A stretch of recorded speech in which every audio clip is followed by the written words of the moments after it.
Hello, everyone. Hello, everyone. Welcome to Conversations with Sekani, a podcast for people in their 20s who are trying to figure out life and not get lost along the way. Today's guest is Vanya Boardman, co-founder of Play Inova and co-author of the Innovation Imperative, where she explores how ordinary organizations sustain innovation over time. After a leadership role in financial services, telecommunication, and health tech, Vanya noticed a common pattern. Brilliant people disengage, withholding ideas, and operating below their creative potential. Her work now lives at the intersection of workplace culture, psychological safety, and innovation, proving that when people feel connected and empowered, breakthrough thinking naturally flows. Vanya, welcome to Conversations with Sekani. It's a pleasure to have you here. Thank you so much. I'm excited to be here with you this afternoon. All right. So am I pronouncing your name correctly? You Vanya. are pronouncing it correctly. Yes, it's Vanya Boardman. You got it perfect. All right. Thank God I did, right? So Yeah. yeah, starting from the beginning, why smart people go quiet. So you noticed disengagement across industries. So why do capable people stop contributing literally? So, from my experience, what I found is there tends to be this underlying feeling of fear, and it's an interesting one because when you're in an organization, typically you're an adult, right? So you have this you're living an adult life, but you'll hear things in your everyday language like, I can't make that decision, or, ooh, I'll get in trouble for that. Those are red flags. Anytime someone is at work saying, I'll get in trouble for making a decision, they obviously don't feel safe. That's not a safe space for them. And so what I really found is people are afraid to speak up at that point. They start stifling themselves because either they think, someone's going to think I'm stupid or they're not going to listen to me, or maybe the answer is even just no. But the truth of the matter is we need to be creating environments where we're inviting people to share those ideas or ask the questions, regardless if the answer is no.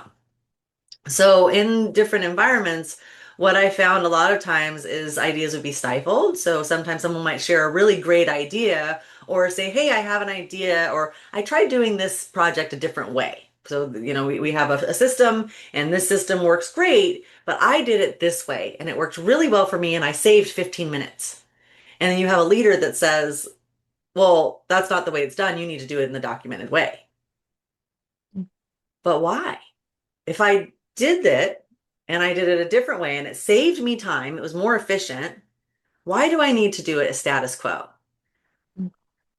But just asking that question in some environments can be really uncomfortable. And the answer is like, well, that's the way it's done. It must be done this way. It's documented. That's compliance, whatever it is. Not always the case, though. A lot of times that leader just doesn't want to learn a new way. So they close the door on something that's more efficient. Or saying, you know what, that's great. You should have done it your way, not my way, because there's more than one way to skin a cat, just to use a really bad old adage. But yeah, so I've just experienced it in multiple organizations where people have been really shut down or afraid to share.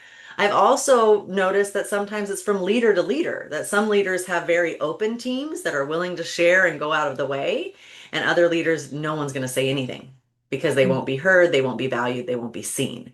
And what's the point of speaking up if what you said isn't valued? Mm. So, and I was really lucky that I grew up in a startup environment where we had some really amazing leaders who did listen to us and asked, open the door for new ideas and new ways of doing things. Created platforms where even if you didn't feel safe coming out and saying it yourself, you could type in an anonymous message on something we could do Mm. better. Once a year, we stole from Seinfeld, and we did a wall of grievances. So this is from the Festivus for the Rest of Us celebration, where they had their dinner of grievances, and they all said the horrible things about each other. But we did it as a wall of grievances, and we always did it right around the holiday season in December. And we just put post-it notes out and said, "This is your wall. Say whatever you need to say about what's going on in our organization right now." And so that was a great way for people. Again, it was unanimous. That was in a break room where you could go up, you could write your post-it note at your desk if you wanted to, and then go stick it on the wall. But at the end of that day, that wall of grievances day, leadership had a ton of insight into how people were really feeling about their organization. So it was a way of opening the door and allowing people to speak and saying it's okay to speak up, even if it's not what we want to hear. But a lot of organizations don't do that. In fact, I would say the most of them do. I worked in an organization where we would say, hey, I've got an approved budget here. Here are my ideas on how to spend it. I would like to move forward. And we're told that, no, you have to get that approved again. I'm like, what do you mean I have to get that approved again? I went through a whole process, said, here's our budget. It's been approved at the CEO level. Why do I need to waste time and do it again? Um, so it really, I think the environment helps build places where people feel safe to speak up. But as leaders, we have to create that environment. Wow. So And basically, yeah, go ahead. I was trying to like understand properly. So basically, the environment is where it depends on the kind of environment, right? That's how fear can subtly show in a workplace, right? And also it depends on the leaders of those workplace. Yeah. Okay, I think that's I would say leaders are a big part of it, right? Leaders, they tell it they're the ones who give us our reviews, our annual reviews and everything else. So if you don't feel safe speaking up to your leader or sharing ideas with your leader, you're going to stay quiet. And that stifles innovation. The best ideas don't come from leadership, they come from the people below leadership. And I would say most of the good leaders I know that the best ideas that they ever had came from people that were on the front line working with the people firsthand, not the leaders that were in the office coming up with strategy plans behind everything. So it's really important to open those lines of communication as a leader. But I really think to do that, you need to make authentic connection. And so in our book, The Innovation Imperative, we talk a lot about different small ways that leaders can create opportunities for real connection, to get to know the people that work for them, know what motivates them, know what they care about, know what drives them, but also know what makes them laugh, know what makes them them. A lot of times as leaders, you're just, oh, I know this person has kids, or I know this, or I know that, but you don't really get to know the human and what makes them tick. And so in the book, we talk about just little ways that at the end of meetings where you can invite people to tell you what's going on in their lives, or you can invite people to share insight in a really safe way. Different activities, different work. Um, so yes, going back to your clarification, it is the environment that drives innovation and belonging. And it is also the leader that really helps to create that environment where people feel that they can belong and speak up. Wow. Okay, this has been insightful actually, and I hope leaders who are hearing this message can actually understand because the safer the workspace, the better the workflow, right? So I think this message is actually for the leaders. And yeah, I want to talk about, play as strategy, right? Why did you build a company around play? So, play is a really powerful tool that is innate to humans. So, going back to some of the earliest lessons we've ever had in life as infants, when we first learned that people don't disappear when you can't see them, it's called object permanence. We were playing a game with our parents. We were playing peekaboo, right? Peekaboo, I see you, now I don't see you, now I see you, right? This is an infant game that teaches a child that they are still safe and there is still someone there for them, even if they can't see them. They will come back. So we were learning from play from as early as we can remember. We then went into, being young children and we were building forts and playing games with our friends, going out and riding bikes, creating little gangs, whatever it may be, going out and we were teaching ourselves the rules of engagement. We were teaching ourselves how to troubleshoot. We were coming up with new games. We were being innovative. We were building things, at least I was when I was out playing with my friends. And this was something that taught us so much how to collaborate, co-create, um, work through conflict. But at some point in our learning journey, we stopped playing. Some point in that journey, it became more about spoken word and and a visual text of some sort, whether it be your textbook or a slide. And so this is how you're going to learn. But all of the data out there shows that if you're hearing something, you might retain about 10 to 15% of it. If you're hearing and seeing something, you're going to retain maybe about 30 to 35% of it. But if you're part of the learning experience, if you're experiencing the learning, like playing, you're going to Mm. retain up to 75% of it. So, why not bring this idea of play and working through challenging things in a playful way back to our adult lives? It opens up natural opportunities to create like private inside jokes, and inside jokes create real connection. It opens up a different way of communicating. You're using your right brain to solve left brain problems. And so we created this business, Play Innovate, where we bring in different systems tools. So a lot of times we're using Legos, Lego bricks, we're using Play-Doh, we're using Lincoln Logs. Sometimes it's watercolor, but anything that you're is a system. It's a system, it's building, it's creating something together. And we'll prompt questions. So, or working through a creative problem solving. Let's say we're working with a team and we say we want you to define what problem we solve. And so we'll ask each team to develop a model that defines the problem that your product is solving. And each person may have a different idea of what that problem is, but by allowing each person to build a model, rather than speaking to their own ideas, they're speaking to the model. Well, I built this model that represents XYZ problem, and that's how I see it. Rather than saying, I think our problem is XYZ. It's much more uncomfortable to say I than this is a model that I built about our problem. So all of a sudden, you have people coming out of the woodwork sharing information about the model they built. And you have different voices weighing in on what the actual problem is. And I think there's a saying out there that, defining the problem is 90% of the problem.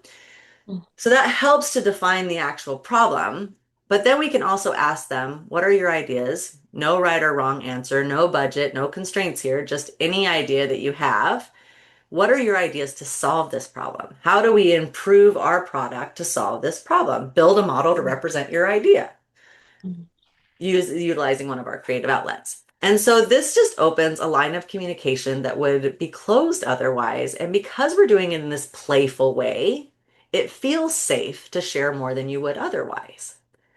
So the leaders that are bringing us in to hold these workshops are signaling that it's safe to play, safe to innovate. And it's just it really does open up new ways of communication. It opens new connections and ways of learning about people and talking to people that just don't exist without play. And going back to the very first statement I made, it's one of the very first ways we learned. So let's bring it back because we know how to do this and we do it well. And it Exactly. just makes work better. Everyone's and now we're going returning to office and all of these things.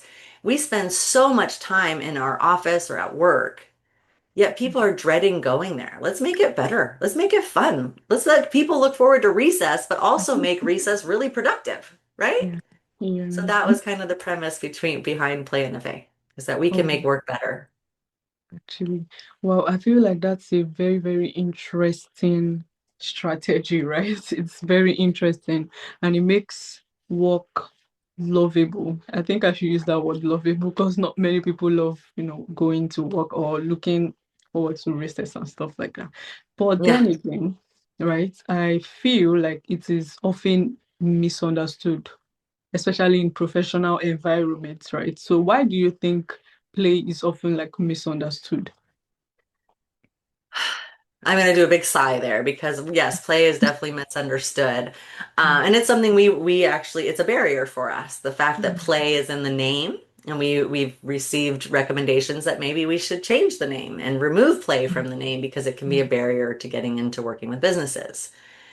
Again, there is this idea that play is not productive. mm, I would challenge that idea. I would too. Play for productivity. Play Mm, towards productivity. Play mm, while you work, and you will find out you are more productive because mm, you're enjoying what you're doing. So that's my argument on that is that play, but it is a barrier, particularly in our Western world of business. mm, There's this idea that you go in, again, you go into an office, you see and you speak, and that's all you need, and you're going to build relationships that way, and that's going to be it. mm. It's not the best way. Exactly. I have watched teams that didn't even know each other get to really know each other in a 2 hours time just because they're playing and sharing stuff about themselves along the way. We have a workshop that we focus on personal values. And Mm, so we ask people to build personal values. You know, what is your guiding principle? What is the one thing that anytime you're working with a team, you're going to show up inside you? So we kind of those kind of prompts. But you learn so much about somebody when you talk about their values. Furthermore, people love to talk about themselves, right? So we're opening a stage where everyone has this 3 to 5 minutes to talk about what matters to them. When I go to a team, I always collaborate. I always come with an open mind. I always empower people to speak up and I pay attention to who's the most quiet person in the room so that I can say, "Hey, I haven't heard you speak yet. Will you speak up and talk to me?" These are mhm, things that I'm always going to bring to a team. But if mm, I learn that from every single person in the room, I have a much better idea of where strengths are within the team, where I have gaps within the team, so taking this time to play and learn about each other really drives efficiency and productivity in all teams because you mm. know who to leverage, Yeah. right? Yeah. So it's worth the time to play in order to connect and also to work towards productive things in a playful way. Mm, wow. All right. Yeah, this has actually been deeply, deeply insightful and educative at the same time because I've got to learn a whole lot actually, and I hope my listeners can learn more. But I want you to talk directly to young adults because my podcast is for people who are like young adults who are trying to get clarity about real life issues, right? So yeah, Right. if someone feels their ideas aren't valued at workplace, because most times that is what we face as young adults. They feel like, oh, your age, I don't think you have anything to offer. I don't think you have anything to give. And it makes us timid in a way. It makes It- us feel unsafe, especially in a work environment. Because I have also actually gone through that because I was the youngest. They didn't want to hear what I had to say, right? So if someone feels their ideas aren't valued at work, what should they do? How do we build confidence, to speak up? So it's honestly my best advice is speak up anyways. And speak up. So share the idea, but even more so, put it into writing. If you can take an idea out of your head and put it into writing and send it out to someone in a written, it's 10 times more compelling. Mm, Anytime you share something in writing, it's going to become 10 times more compelling because you can see it in writing, you're reading it out, it's hitting the brain in multiple ways rather than just voice. So if you have an idea, put it in writing for a couple reasons. Number one, it's a very compelling argument. Number two, it's proof that it belongs to you. It's your idea. No one can steal it. If boss comes up later and says, "Hey, I came up with this great idea," you're like, "Huh, that's funny. I sent it to you on March 3rd." Right? mm, So write it down, put it out there. And more than anything, just do it. Like I'm using the words of Nike all day today. So just do it. It may be uncomfortable. I've been in environments myself where I just said I refuse to be quiet because what I have to say is important. It may have put a target on my head. Oh well, then it's not the right environment for me. But if you have a great idea and you know that it can support either team productivity, it could drive your product further, your service further, and someone is stifling it, put it in writing and go around them. I know not everyone would agree with me on that, but we don't want to stifle our ideas. I think the other part is that if you are truly in an environment that you're just going to be stifled, it's time to get out there and find an environment that's not. Right now, that's really hard. The job market's really difficult. I understand that. And so in that case, I would say the other thing you can do is invite play in different ways to your group, even as your individual contributor. Do one of those, hey, before we start today's meeting, can we play a little game? An idea game? Right? And where like this is what we're going to do, and you bring something to them. You can work with your AI to say, I want to bring out this idea in a playful way, so I need to invite other people to play. How might I do that? And AI can steal other people's ideas or bring you other people's ideas that they've used. But it's a great way to invite play, invite an open mind, and into your leader that maybe isn't listening to you, just signaling a way of like, hey, could we do a 5-minute exercise that could be fun for everyone? It may even be hard to ask that, but if you can't even ask if it's okay to take 5 minutes of a meeting to bring in a different idea, you may want a different environment. The other thing I would say is when you're younger, it is more difficult because you're trying to pave your way. You want the reference. You don't want to ruffle the feathers. And so I want to recognize what that is like. Uh, f- I highly recommend for especially young people to get into the startup environment. Startup environments can allow you to spread your wings and bring ideas to the table just because that's the type of environment they are. So in a startup environment, you're wearing many hats, not just one. You don't go into one role, you go into one role with a title, but then you're taking on everything because we're just trying to get the work done. And it is an environment that invites ideation, sharing, every voice being valued, seen, and heard. And it invites experimentation. So those are really important. I also think become comfortable with failure. Failure is not a bad word. We learn from failures. They are so important. So become comfortable with it. So that first time you go out and say, hey, I want an idea, and that leader shuts you down, rather than going, I failed, I'm never going to share again, look at it and say, okay, this is the approach I took. What did I learn from it? What might I do differently next time? So take a moment to reflect and think about what went well, what didn't, and what you might do differently so that you can influence that leader. Right? We're influencers in the beginning of our career. But I can tell you from experience also, my business partner is 15 years younger than me. And I love that he's 15 years younger than me because he has a completely different view of the world than I do. He actually has and a lot less fear. I mean, it's kind of interesting that we're talking about fear, but he has a lot less fear when it comes to technology and trying new things out there and throwing them at me. And I'm like, oh my God, what if I break it? And he says, you're not gonna break it, just play with it. And if you do, just restart it, reboot, and you'll start over again. So he has made me so much greater. So when I hear these things that as young professionals coming in, we have leaders that aren't listening to us, it makes me so sad because I know that leaders can learn just as much from the younger generations as the younger generations can learn from the older ones. It is a reciprocal relationship. And the more we open our mind to that idea, that their experience, the young generation experience in life is so valuable because they've lived and experienced a completely different life than we have. Right? Don't tell anybody I'm Gen X. I just told everybody, right? So I've lived a different life than Gen Z or even Gen Alpha, my kids, right? But they Yeah, bring such a value of the way they look at life and perspective and the way we're purchasing and selling and what is valuable to these other generations that is so important.